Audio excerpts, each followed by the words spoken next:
If you're in that predicament, what's the easiest thing to let go of? You can't let go of your gas for your car. You have to get to work. You're working. You can't let go of your rent. You need a roof over your head for yourself and your family. You can't let go of your utilities because then you don't have any electricity. So the easiest thing to forego is, well, I'll live on one meal a day. Welcome to Giving Done Right. I'm Grace Nicolette. And I'm Phil Buchanan.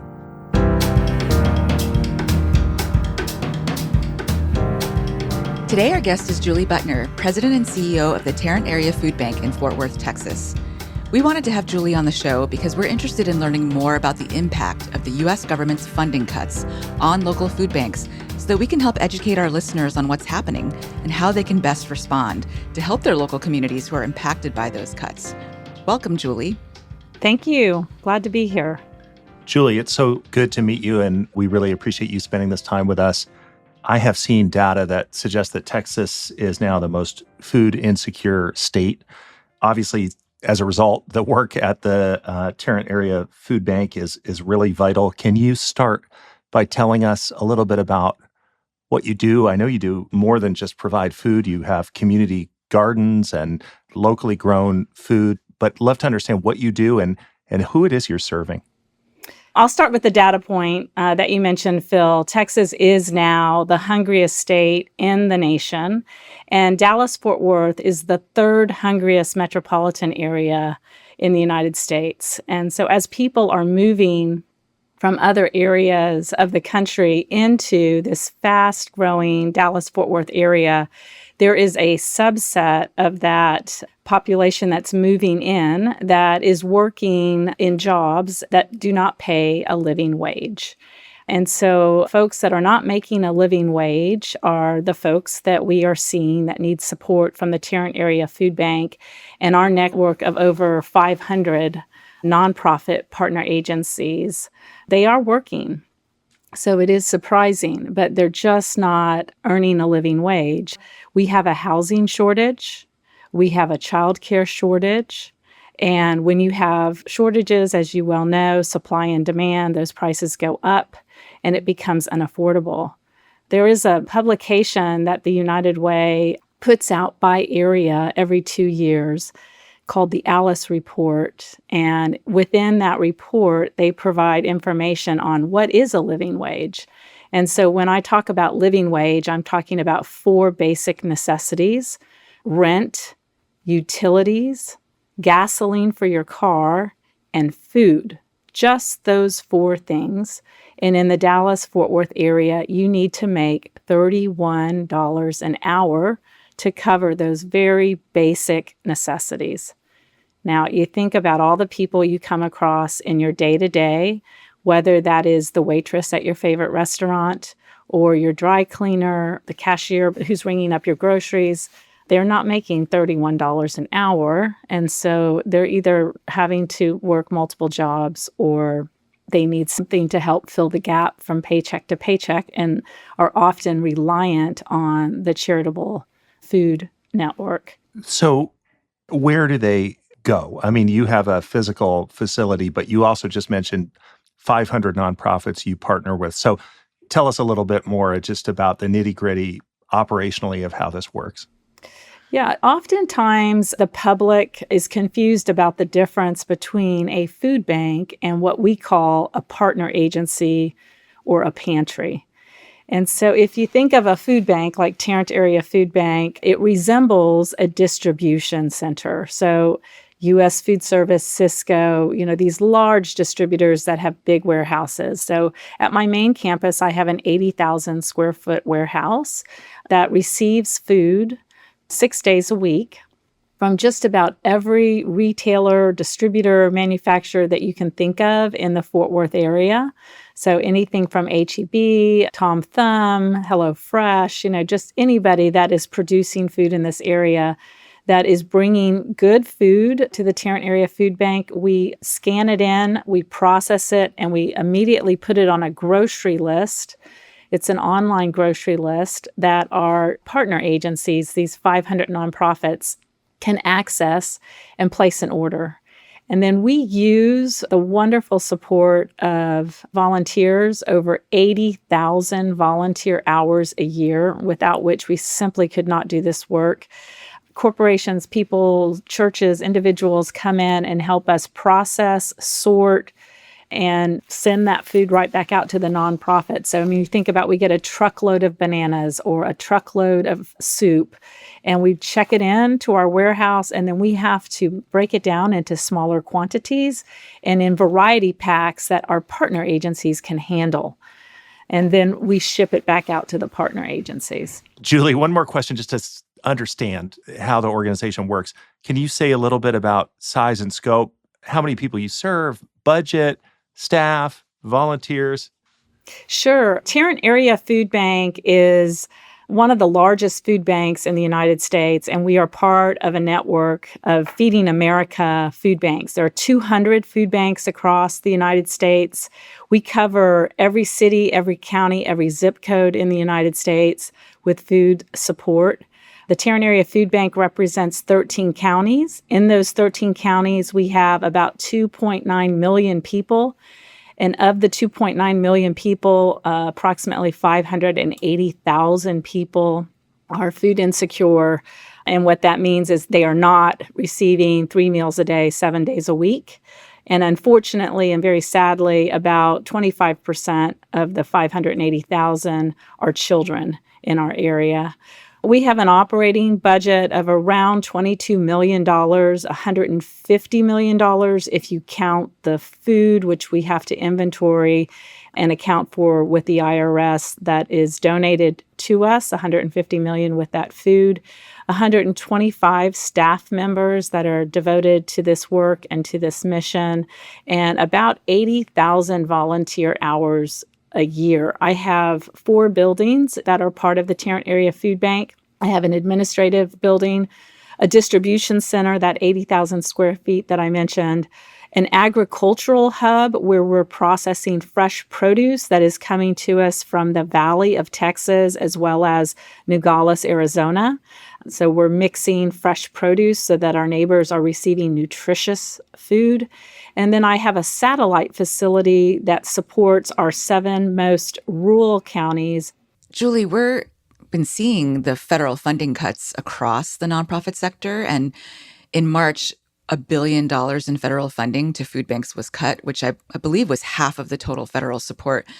As you mentioned when we met, you experienced unexpected cuts in your federal funding.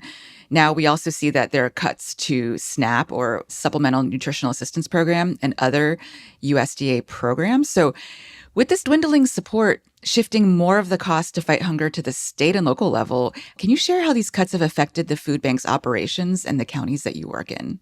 Well, I'll start with a program called LFPA. It's a Local Farmers and Producers program that was started in the Biden administration as an economic engine to support our local growers and farmers and also support food banks. So food banks were given money to spend and buy at retail prices fresh produce from these local farmers. We were in the 3rd year of a 3-year grant cycle when the administrations changed and the Trump administration decided that they did not want to fund that program. That was about $1 million for this food bank, and Wow. certainly a program that we were sorry to see leave because it really facilitated relationships with smaller growers in our local community. Fortunately, because of the Tarrant Area Food Bank's agricultural hub, we have been able to establish new relationships with growers and producers and are continuing to host farmers markets and to purchase produce from these local farmers and growers. And so it really did facilitate a relationship that is continuing today, even though the funding is no longer there. So you all actually are an important source of income for local farmers as well. I think maybe that's something that folks don't necessarily think about. There's really like a whole supply chain here that was impacted. It's a great point, the supply chain component, because I think many people don't understand. So, of the budget that I mentioned, about $5 million of our budget goes towards purchasing food. And so, the food that we receive that is donated is not always complete. I call it the two Ps. The two products that we rarely get donated are fresh produce and protein. And the two Ps, produce and protein, are also the most expensive things to buy at the grocery store. You know this. You go to the grocery store yourself. To buy protein, to buy produce are the most nutritious things for a well-rounded diet, and they're also the most expensive thing. So we allocate some of the public support that we receive toward the purchase of those products so that we can offer a variety and a full and complete nutritious diet. We have plenty of food in this country to feed every single person who lives here. There is no excuse, no reason to have hungry people. We have plenty of food. It's the logistics and making sure that we get enough food to everybody who lives in our country. And I'm curious, did the cuts come as a surprise to you and your fellow food bank leaders? Like, did you see this coming? When I planned for my fiscal year budget, I had LFPA funding included, but then I also had it excluded on the cost side because with any administration, of course, new administrations want to bring their ideas and their changes and their policies forward. And so I didn't really count on that. I think we were all very surprised about the cuts that have been made to SNAP education, which has been zeroed out. It has completely been eliminated as a program across the country. No more SNAP education. What is SNAP education? SNAP education is a complement to SNAP. It provides education to those community members who are eligible and receive SNAP benefits. It complements. So it's education on how to make your dollar stretch, how to use leftovers, what's the most nutritious thing to buy. And so it complements and helps to educate recipients of SNAP on how to be healthful and how to really stretch that dollar in the grocery store. And then the cuts with SNAP, the counterpart to SNAP education, really center on additional restrictions. So not as many people will be eligible to receive SNAP that previously received the SNAP benefit.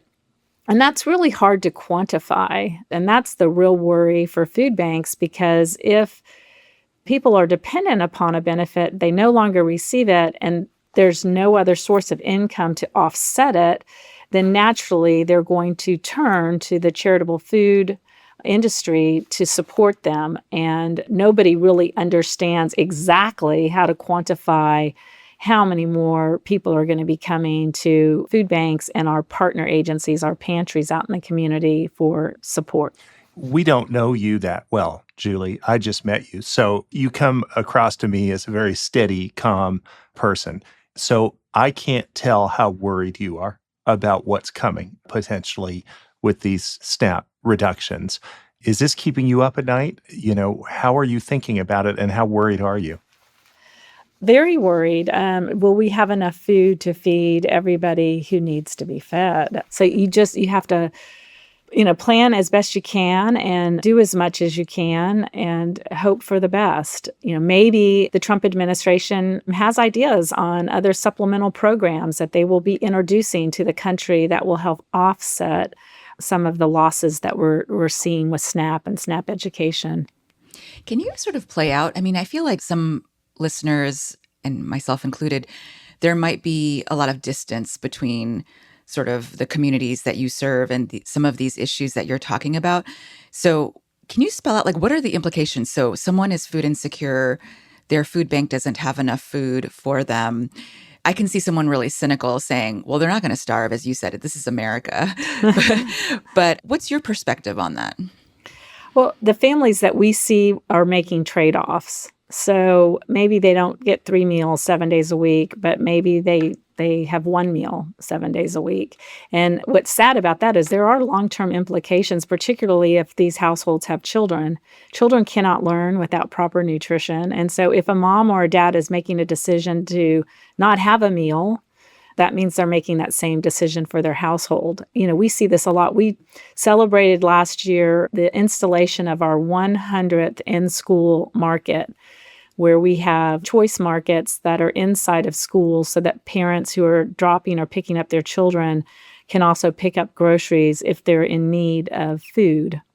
And I hear frequently from those teachers and those administrators about the issues that they experience when children don't have good nutrition. They can't learn, they have a shorter attention span, they're sleeping in the classroom, and teachers who are stuffing their drawers full of snacks so that if somebody comes to them and is hungry, they have something, the teacher's paying for it out of their own pocket. It certainly hurts a community. The other area where I see it really pronounced, and we've been working in this space, I'm a registered dietitian by education, and so nutrition is something that's personal for me, not just as part of the mission. So we've been working, in fact, we changed our mission statement to include a statement about improving the health of the community. And we've been working with healthcare providers and payers about, how can we fund intervention for community members who have chronic diseases like diabetes, heart disease. So if you have a chronic disease, you have healthcare costs. When you have healthcare costs and you're on a lower income, that's another disruptor to your ability to purchase healthy food. I tell this anecdotal story. When I first started at the food bank, I met the new CEO of the Moncrief Cancer Institute, which is a cancer treatment center here in Fort Worth. I said, we ought to do some work together because oftentimes cancer, patients aren't getting the right kind of nutrition. And he said, we absolutely should. He said, 36% of the people that we support with cancer treatment are food insecure. I said, 36%. Wow. I had no idea. And how do you know this? And he said, well, we asked the food insecurity question. And what's interesting about this, Julie, is they don't present as food insecure. But once they come in and they're getting treatment, they become food insecure because now they are having to make decisions about, do I pay for my treatment or do I pay for my food? And so we set up an intervention with the Cancer Institute here in Fort Worth for that reason. And we've been working with healthcare providers and payers to find ways for folks who have chronic diseases that are paying for medicine or paying for doctor visits or treatments to have access to medically tailored meals. And we make those medically tailored meals in our kitchen on our main campus. I think your answer just helped me make two connections in my head that I don't think I realized before. Number one is my kids' public school does have the market where folks who need the food can come in. And I don't think I ever realized that that was probably like a food bank program. So that's really helpful to make that connection. And then the second thing I think I realized is, right, like we always think, or at least this is my perhaps faulty thinking, is that food banks are on the front lines, of course. And so there's sort of this tension of like, well, are you meeting immediate needs or are you treating root causes? And what I hear you saying is, look, you may not give to food banks right now, but if you give to education or if you care about healthcare, care about public health, this is an upstream issue. And so there is this real way in which you all are meeting immediate felt needs, but also those felt needs are actually upstream of so many other things. Like, can you have kids who are succeeding academically if they're only getting one meal a day? And so that's a very interesting perspective, I think, that I didn't have before. Yeah, I think food banking at its origin was really about distributing emergency food for people who were experiencing some sort of crisis. They lost a job, they lost a spouse, they're not making a living wage. And I think that's where food banking really originated. And over the years, as food bankers, we've come to recognize that that's not enough, that we need to be doing more than just distributing food. We need to be thinking about those root causes. And COVID, if there is a silver lining for food banking in COVID, really taught us about the importance of partnerships across the community. So we don't need to duplicate or replicate a service or a program that somebody else in the community is providing, but we do need to complement it and work together at the solutions. And in this community in particular, our judge at the time of COVID and our mayor were both very instrumental in pulling us together. And I would say that of Denton, which is one of our northern cities, and Weatherford, one of our western cities, our elected officials really brought the nonprofits together to say, we're in a time of crisis. How can you work together to reach more people and have even greater impact? And then, of course, our public was incredible. And I'm very proud to say that in this community, we have historically had approximately 80% of all of our support comes from the public. not from government entities. And with the changes in SNAP education, and LFPA, our government support is reduced to 5%. So 95% of our funding comes from people like you and me that say, hey, I'm going to give $5 to the food bank. And it's interesting. And we have corporations and foundations too, but it's really, really strongly weighted on individuals who decide that this is a cause that is important to them and they want to get involved. More after the break.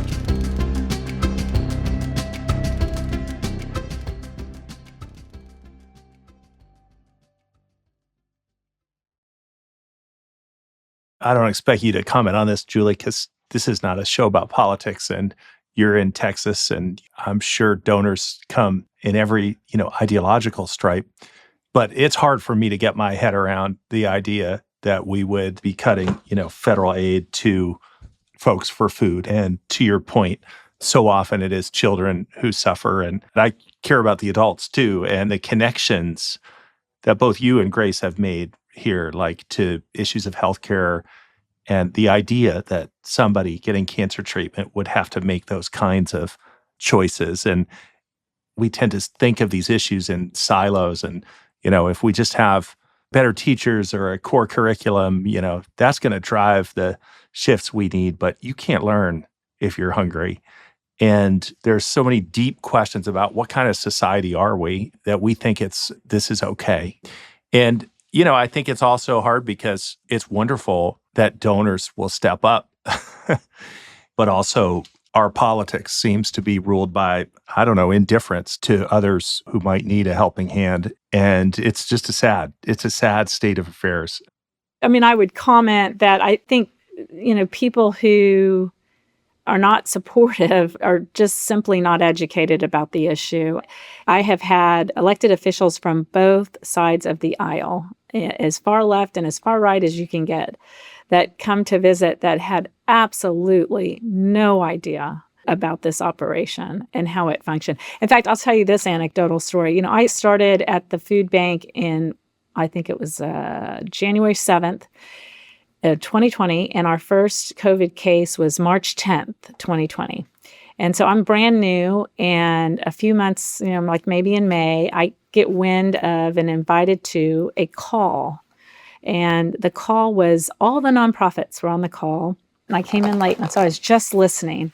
And they were talking about, well, who has money to buy food? And the most important thing is we need to feed people, and I can get this and I can get that. And so I interjected and I said, are you talking about buying food for folks who are losing their jobs right now? Is that what I'm hearing? Yeah. Or do you realize that you have this resource in this community that has, an 80,000 square foot facility chock full of food? Because at that time, the government was directing food that was intended to go outside of our country's borders back into, because we didn't know how this thing spread, and we couldn't do that interchange across the borders. And so they were giving the food to the food banks and asking them to use the food to help people who were suffering. And we had unbelievable food. Let me just tell you, it was the best of the best food. I would go into my warehouse and think, there is not a grocery store in my community that has food that looks this good. It was just really first-class food. And I invited the big nonprofits on that call. I said, you need to come to the distribution center and see what we're sitting on over here. This is a community resource that is paid for by the community, and nobody should be buying food. The food is here.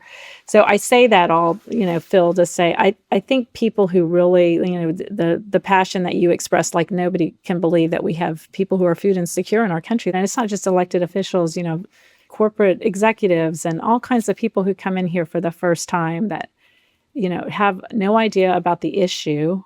The misconception that, well, these are people who are homeless or they don't have a job and they're not working. And, okay, yes, we feed those people too. That is a fraction of the community members that utilize our service. We are supporting working people who simply are not making enough to pay for all the basic necessities. And so think about that.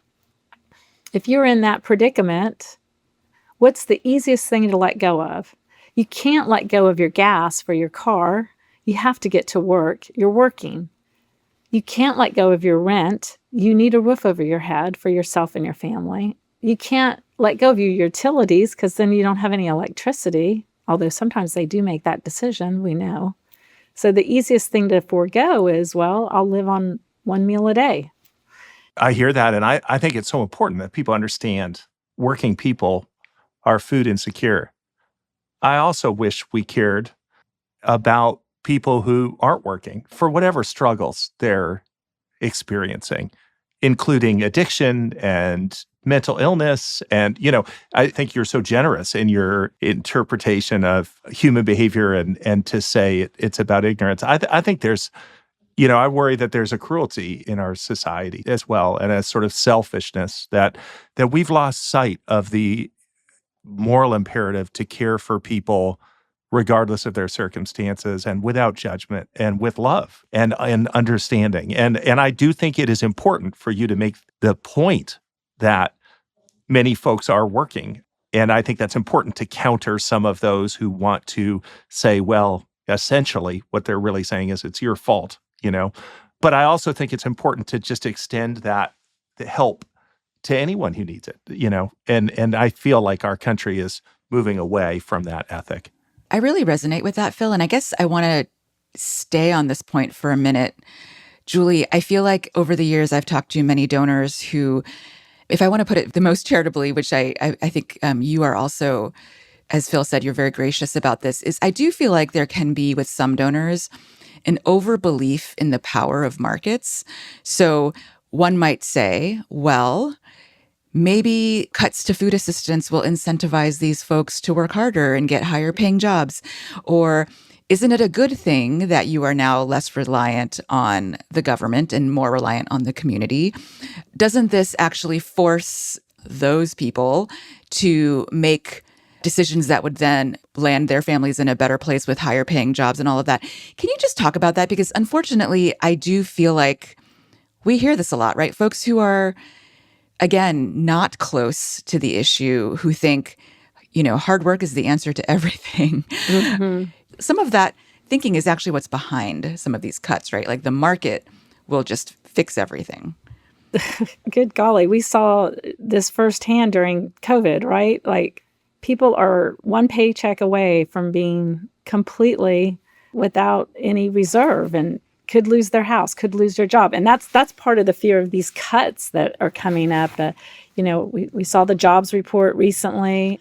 What happens when we start having an economic downturn, and those who are most vulnerable among us are most impacted by these downturns?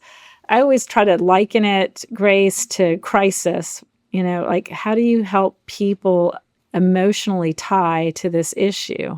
And I can't, life is crisis. Maybe you are Pollyanna and you don't have a crisis in your life until you're 50 years old, but life presents crisis, whether that's a job loss, Alice, we talk about Alice, asset limited, income constrained, employed. It's a female. That's our number one client, a working mom who doesn't have a husband or a spouse or somebody else in the household also working. They have children, asset limited. They don't own the house. They don't have any assets, asset limited, income constrained. They're working, but it's just not enough, employed. That's our number one client. And Phil, we of course take care of people who are without a home, people who are on a fixed income, are elderly, that can't handle inflation and double-digit rise in food costs that we've seen in this country the last 3 or 4 years. Drug addicted. Of course, we are partnered with a lot of organizations that are addressing those root causes. Night shelters, the Homeless Coalition that are helping bring community members into houses. We provide food to all those entities as well. It's a partnership. When I'm talking to community members and elected officials, like nobody is exempt from possibly having this experience. You assume automatically, Phil, that the homeless or the drug addicted are in this predicament, and they are. What you don't realize oftentimes is that it could be your neighbor. Absolutely. who lost their job and suddenly they can't do it. Or it could be your friend you play tennis with who just is going through a divorce and has 3 kids at home and hasn't worked in 10 years and now suddenly can't afford to feed her children, 3 times a day, 7 days a week. Can we go back to this point? It's all related, but that Grace was making about, the skepticism that some donors have about, well, you're not affecting the root cause. You're just putting a Band-Aid on. And I remember like 15 years ago, there's this guy who was a head of evaluation at a big foundation, and he and I spent most of our interactions just like yelling at each other, arguing because we had different views of the world. And I remember he, smart guy, and I remember he wrote this piece, and he said, and he was very critical of philanthropy. It's because all we're doing is just perpetuating these broken systems. And his piece, I literally opened with the argument that if you feed a hungry person, it's pointless because you haven't changed anything. And I wrote something taking him on, which he didn't like very much. But I said, well, what, you have changed something because the person's not hungry anymore. And it may be that you bridged a gap that was really important. And I think Grace made the point about all the connections to things like learning and so on. But I guess, what would you say to donors? Like, how would you convince them that supporting food banks is really important when they say, oh, no, I want to change systems, I want to affect root causes? What would be your best argument that you would marshal back to that person? Well, you can't do those things, the advanced things, if you don't have the basic things. Somebody who's hungry isn't going to have the energy to go out and move the mountain and get the better job and, all those other things. It's so basic. Holy cow. Just like having a house. If you don't have a roof over your head, how can I expect you to show up for work every day? So, you got to take care of the basics. And it's just, it's a terrible thing that this country has people living in it that don't have just the basic provisions. There is just no reason for it. There's no excuse. It's just so basic and elementary. So, my best argument, Phil, is just, if you don't have nutrition, it's a basic, fundamental, and I believe truly a right of every person in this country to have access to the food they need to be healthy and to thrive and go seek education and go seek jobs. But if you don't have those basic necessities, it's the foundation. The rest of the blocks can't be built. It's so interesting because I feel like donors often say to us, oh, I want to make sure I'm having an impact. Well, listening to you, I can't help but reflect there's guaranteed impact if you give to a food bank. And so, sometimes I wonder what is keeping us, I think, from being more generous in that area. And I think my second thought is I do wonder whether we just want things to fit in these very convenient little containers. We don't really understand exactly how the world works. And we read into things like our own money scripts, like growing up, or, if we were raised by folks who were very much a up by the bootstraps kind of people, we may be unfamiliar with just how important providing food is and what a difference it can make. And it is not about sort of laziness or being allowed to be stuck in a certain kind of pattern or rut economically. And so it's just interesting. I do find that we often cast our own kind of overlay of how we view money and how we view hard work onto this work. But actually, it seems like this is a really easy way for donors to make sure they're making an impact in their community. Mm-hmm. There's another angle to this too, Grace, which is it also goes to how people think about the structure of society. So we also hear from what I'll call more sort of left politically donors, right? This sense of, well, this should be the government's responsibility. Hmm. Why would I give to a food bank? There should be taxation at a level that allows for the things that you just said, Julie, should be a right, to be literally a right. Mm-hmm. You're born in this country. You will not be hungry. You will have access to health care. You will have a roof over your head. And there's a lot of folks who would say this should be government's responsibility, and who will go so far as to say, therefore, I don't want to philanthropically support this because I'm then enabling, a broken system in which the government isn't providing that sort of basic safety net. I'm curious if you have a reaction to that. Well, I would say that the current government doesn't agree with you, Phil. And so it is all of our responsibilities to step up. Yeah. This is our country. These are our communities. It is incumbent upon everybody who lives in this country to take action and step up and support. And so at the moment, we have an administration who does not believe it is the government's role to provide this support at this level. And so that means the public has to step up and bridge the gap. And I will say this too, food banking started in the 60s by the Catholic Church.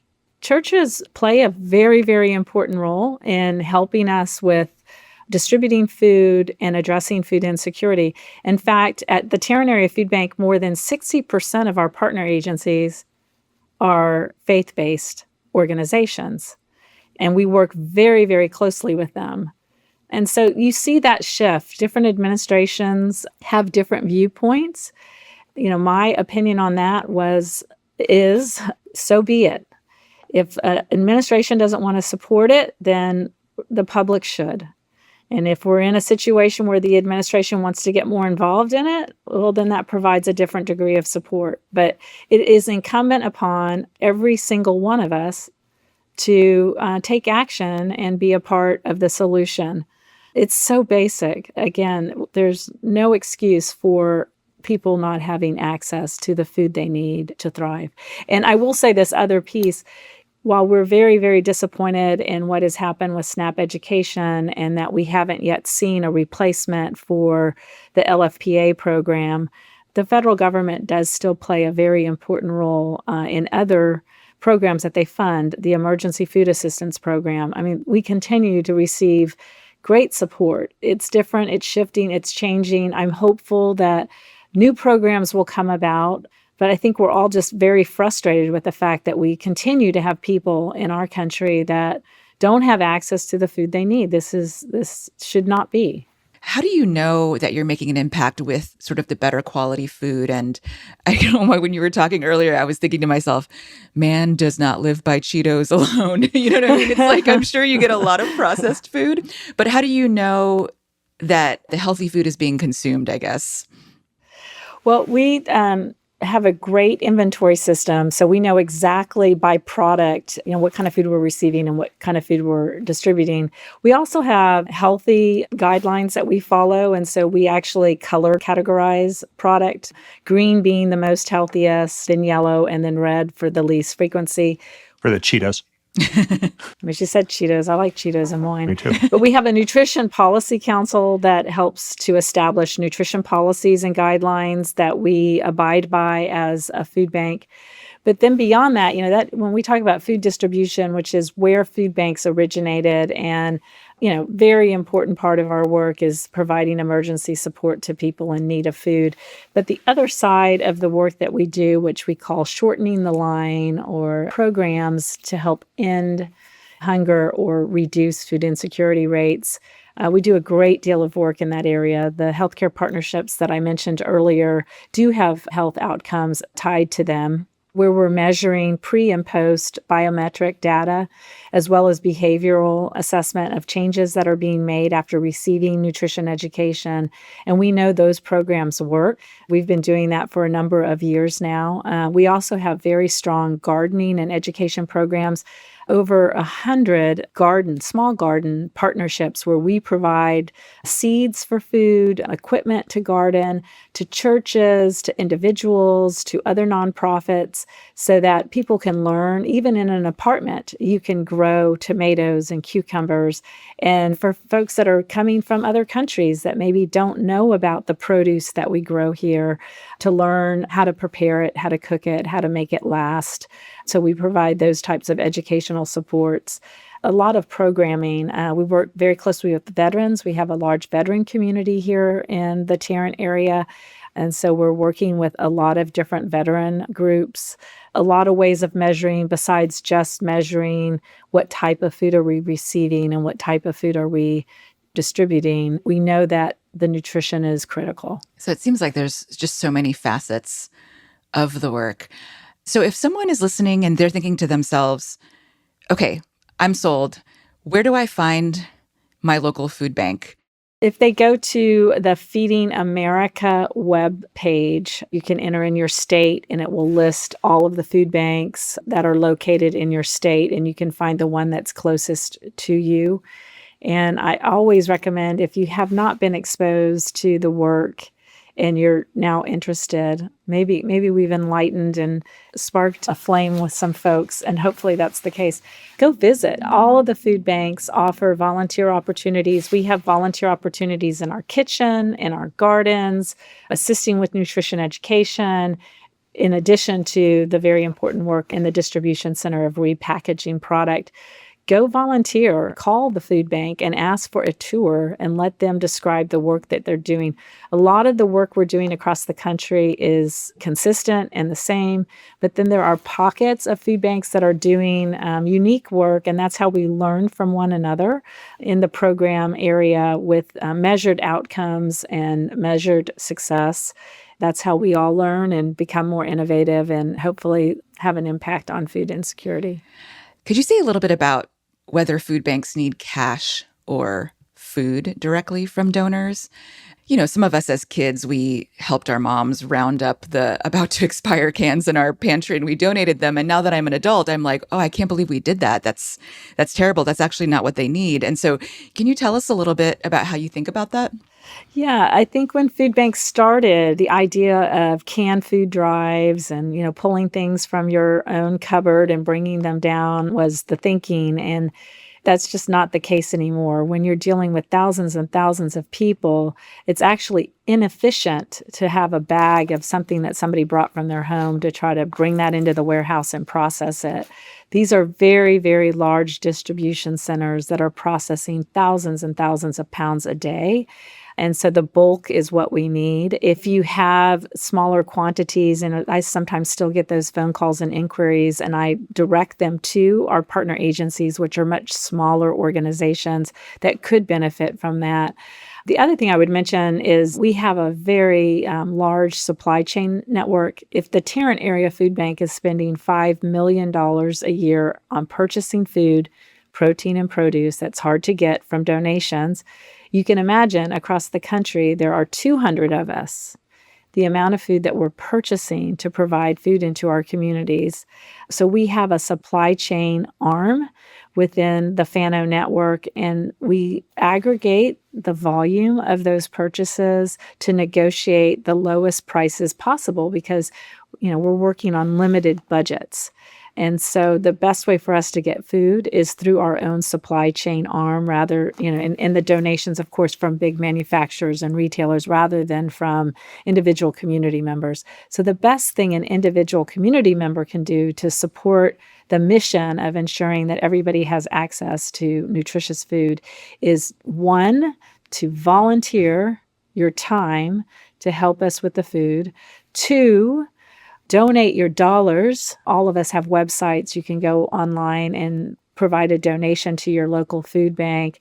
Or three, advocate, as Phil has done so well today, about the issues and that this is a basic human right and people should have access, no matter who they are. If they live in this country, they should have access to nutritious food. And you can really get involved in advocacy and talking to your local elected officials and talking to other community members who are maybe not as knowledgeable about the issue and helping them better understand it. Is volunteering at a food bank something that folks can bring their kids to do? Yes, it's such a great opportunity. You can volunteer with your family. We have a lot of families that come in during the holiday season. They help us with big holiday distributions. You can volunteer in the summer when your kids are out of school at local gardens. So they're outside in the fresh air and they're helping to grow food. You can volunteer in community kitchens, making healthy food ready to eat so that community members who are working have access to nutritious food that's easy to prepare for their families. There are just endless possibilities in terms of volunteering. It's your family, your coworkers. I mean, we have American Airlines comes out frequently and they bring everybody. In fact, It has become so popular at American Airlines. They tell me that within 24 hours, the volunteer sign-up sheet is completely full and they can't take any more That's awesome. volunteers. So corporations, it's great team building. We have birthday parties here. We've celebrated anniversaries. So, people will bring their friends to have their birthday at the food bank and they work together in the volunteer center. So there's just wonderful ways to engage in volunteering at your local food bank. Julie, before we wrap up, I would just say, listening to you, it's clear what a big, complicated operation you run. So it takes a lot of executive skill and talent to be the CEO of a big, complicated organization, which makes me want to know why you do this as opposed to any number of other things you could do. What has drawn you to this work and why do you keep doing it? I think for me, it pulled a lot of the experiences that I had had in the for-profit world under one umbrella. I had worked in healthcare. I had worked in food systems management. I'm a dietitian by education, so I saw a lot of folks whose health was impacted, by not having access to good nutrition. But for me, another very significant draw was just feeling more a part of the community and trying to do something about the community being more stable and having a more healthful community for everybody living in the community, not just those who are of means, but, really lifting up people who need help and support. And again, if you're a Pollyanna and you've never had a crisis, it may be hard to associate this sense of responsibility if you see somebody who needs help, who is suffering. But if you've had any crisis in your life, you probably can connect the dots pretty quickly. Thank you so much for all that you do, Julie, and thanks so much for joining us today. Yeah, thank you, Julie. Yeah, thank you both. I've enjoyed the conversation and I appreciate you having me on the show.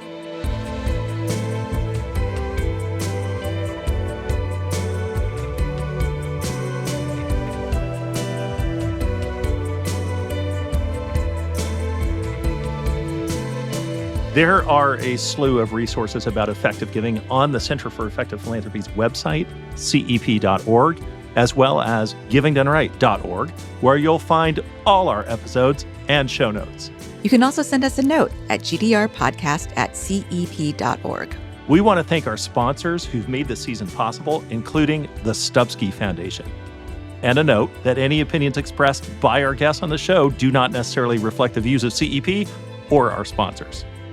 If you like the show, please leave us a review on Apple Podcasts or invite a friend to listen, or both. Giving Done Right is a production of the Center for Effective Philanthropy. It's hosted by me, Grace Nicolette, and Phil Buchanan. It's produced by Rococo Punch. Our original podcast artwork is by Jay Kuska. Special thanks to our colleagues Sarah Martin, Molly Heidemann, Christina Tran, Chloe Heskett, Naomi Rafal, and Serena Gooseby for their marketing, research, writing, and logistical support.